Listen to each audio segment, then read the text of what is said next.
Ngunit habang sila ay patuloy na umaakyat, napansin nilang may mga kakaibang pangyayari sa kanilang paligid.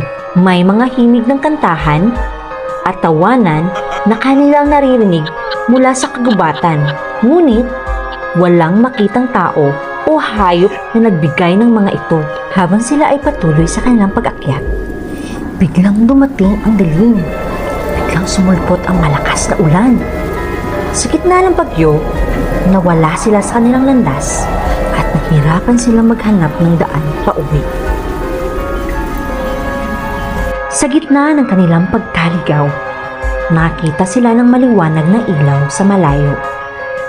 Sa pag-aakala nila na ito ay tulong, agad silang nagtungo sa direksyon ng ilaw. Ngunit sa kanilang paglapit, napansin nila ang ilaw ay nagmumula sa isang malaking puno na tila may